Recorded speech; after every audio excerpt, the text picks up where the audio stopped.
Welcome back to Sailing El Jaleo! This week we continue to make our way south, where we anchor for 4 very rough days just off of the Kennedy Space Center in Cape Canaveral, Florida, so we can catch a SpaceX Falcon 9 launch. We also pass through very active manatee grounds, and we experience the unusual noises in Mosquito Lagoon. Alright, we might as well go ahead and get right into it, so grab a drink, climb aboard, and let's get going.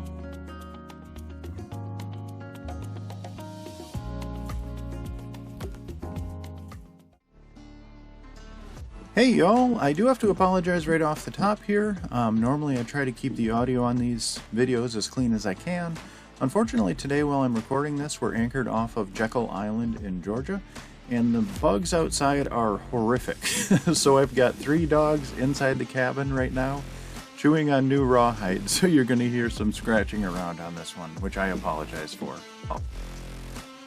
Okay, and on to the video. So what you're seeing here is actually a SpaceX launch that I recorded from New Smyrna Beach, which is, I would guess, approximately 30 to 35 miles away from the launch pad. And I did film one at night and then one during the day on the GoPro. I also have a camera with a 600mm zoom lens that I took photos with as well, and I'm going to be splicing them into the video here. I just thought you might want to get a look at a launch from a good distance away and see what it looks like. And some of the photos are a little blurry, especially the ones at night. It's hard to focus on a moving boat from that distance, so again, sorry for all the apologies, but sorry about that.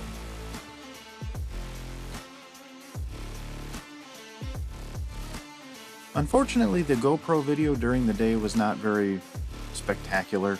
You could see a little dot of light, but you couldn't see the brilliant light, of course, that you could see at night. So it is what it is. It was easier to get some photographs though, and in my infinite wisdom, I actually tried to use the movie feature on the camera with the lens, and that did not go well.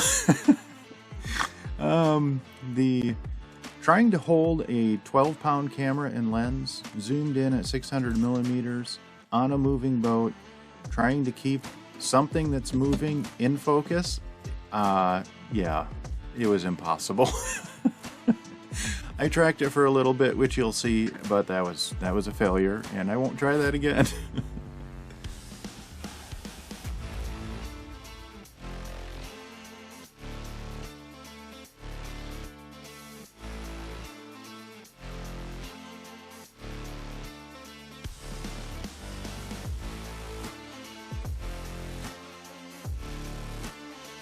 After enjoying 6 weeks in New Smyrna Beach, it was time to get back on the road. We hopped on the ICW and pointed our bow south. As we got back on the road, I have to admit I was a little surprised at El Jaleo's claggy bottom. There was probably a 2-knot current that always ran through New Smyrna Beach. It was close to the Ponce de Leon Inlet, and there was a huge volume of water that went in and out of there. And I thought that 2-knot current would be enough to keep the bottom of El Jaleo clean, but I was sorely mistaken. El Jaleo does have ablative bottom paint. It's a paint, it's almost like, when you paint it on, it's almost like a wet chalk. And when it dries, it's like a chalky surface. And it's really hard to get anything to stick to it. If you try and put tape on it, it's not going to stick. It'll just come right off. And it's designed that way. It's supposed to wear off over time, but it does need motion through the water to have that happen. And I thought the 2 knots would be enough, but it was not. So by the time we left New Smyrna Beach, just those 6 weeks, I had probably 2 inches of a hair algae growth all over the bottom of the hull below the water line, which was really impacting our speed.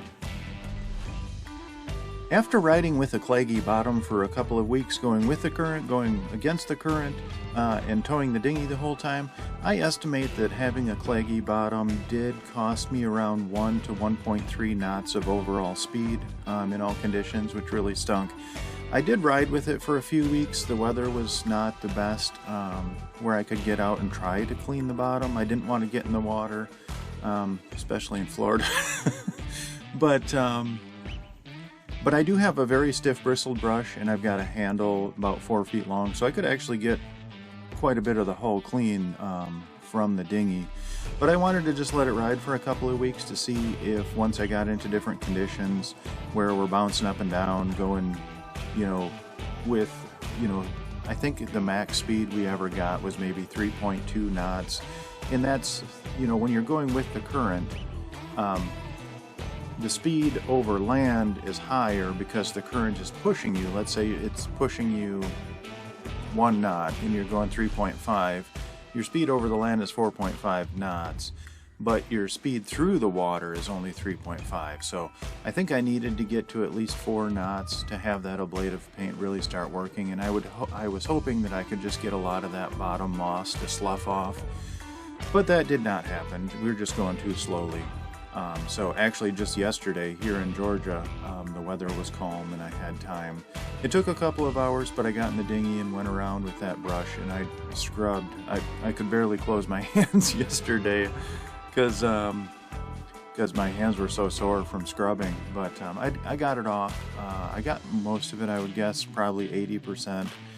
The very bottom of the keel, obviously I couldn't get to, but most of the hull I was able to reach with that brush, and yeah, so there you go.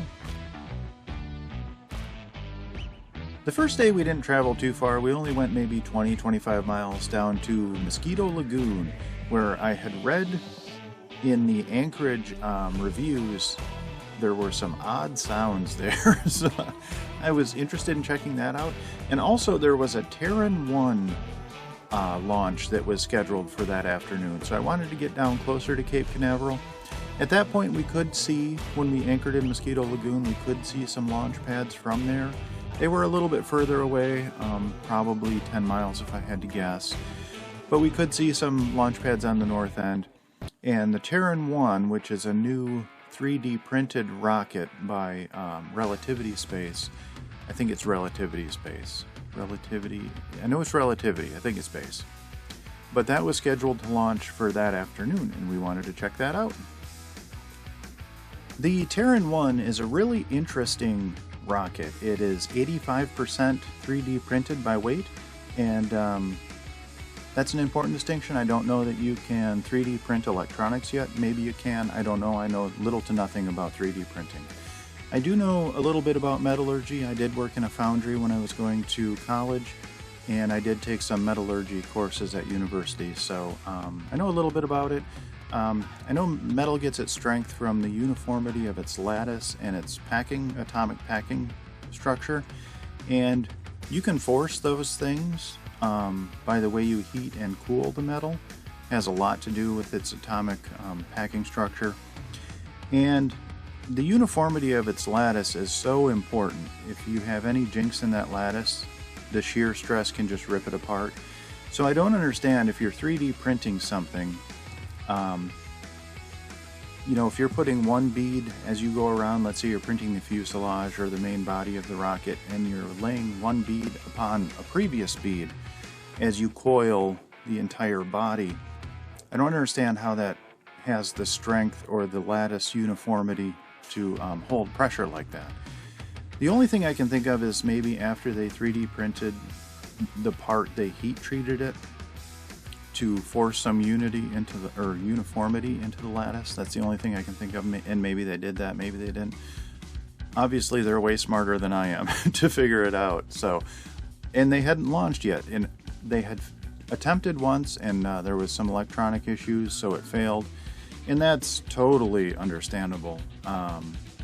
No rocket has ever reached orbit on its first attempt, and to have problems on an engineering endeavor like that, I mean, it only makes sense. So this was going to be their second attempt, and I was really, really interested to see how it would go.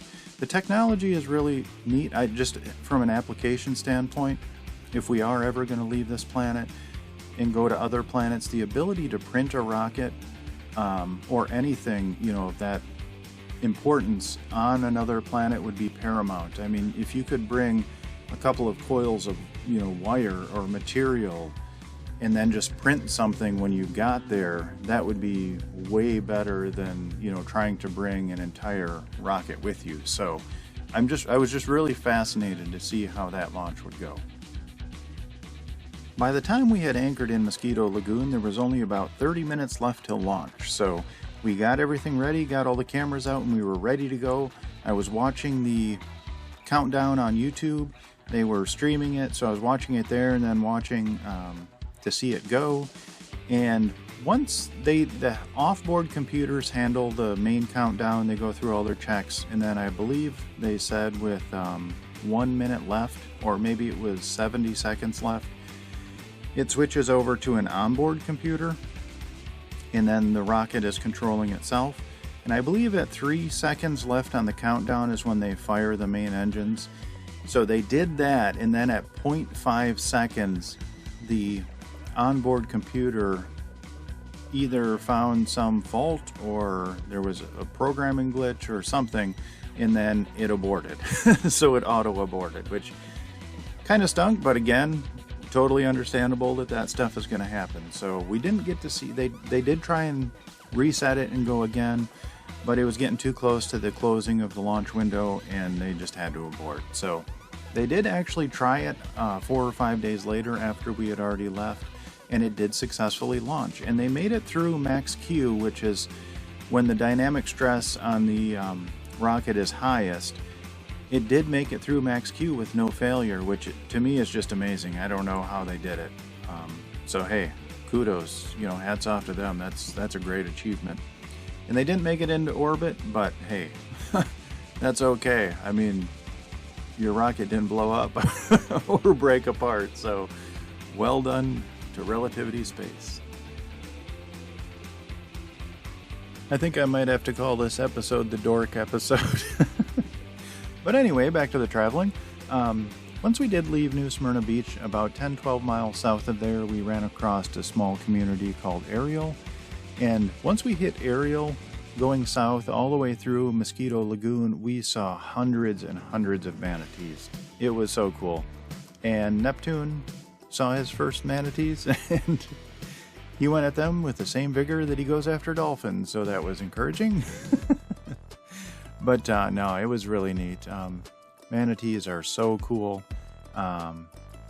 And they were so thick at some points. There was one cut off, or one cut that we had to go through.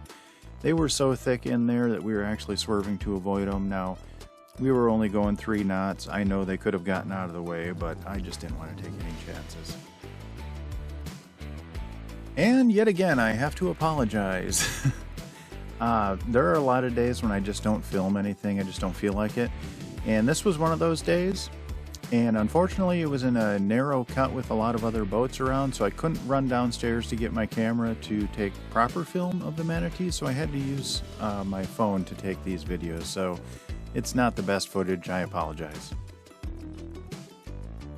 As for those odd noises in Mosquito Lagoon, I definitely experienced those. I have no idea what they were. The hull on a boat is relatively thin and sound travels through it pretty easily, so you can hear stuff outside the hull at night. You'll hear birds swishing around. Some of them will come and land on the front pulpit and you'll hear that. I mean, you can hear a lot of stuff just, laying in bed at night. And this was a weird noise. It was almost kind of like a toad belching underwater. It was very odd. It was like a and that's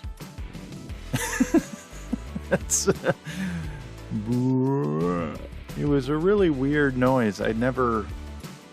That's as close as I can get to it. That's not quite what it was, but it was in that neighborhood and it was very odd. I don't know if it was the manatees. Maybe it was. They were definitely in that lagoon. So I haven't heard it since, and I haven't been around manatees since, so could be coincidental, or maybe it was them. I have no idea.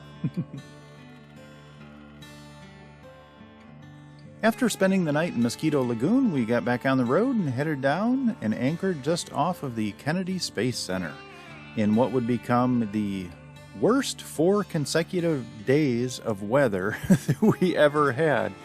The anchorage was extremely exposed to wind in all directions.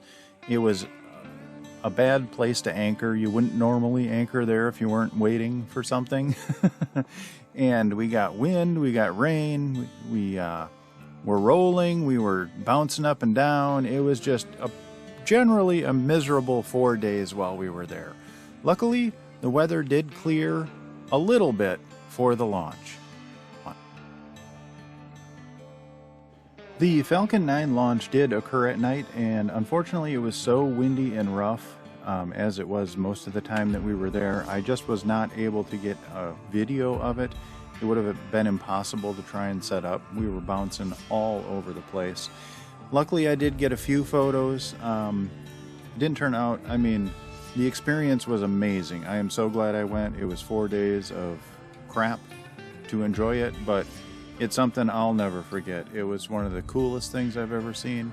Me being a science dork, I mean, I was glowing after watching it. And the thing that'll stick with me forever is the sound. Just that deep-throated roar of that engine, or engines, I should say. I mean, right now, it's making the hair on my arms stand up just thinking about it. It was absolutely amazing. For any science dork, I highly suggest catching a launch. It doesn't disappoint.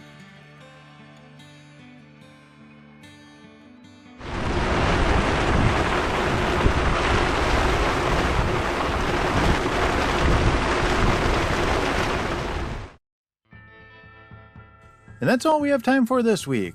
I would love to give a massive shout out to my Patreon crew. Without your guys' support, I absolutely would not make these videos, so a big thank you.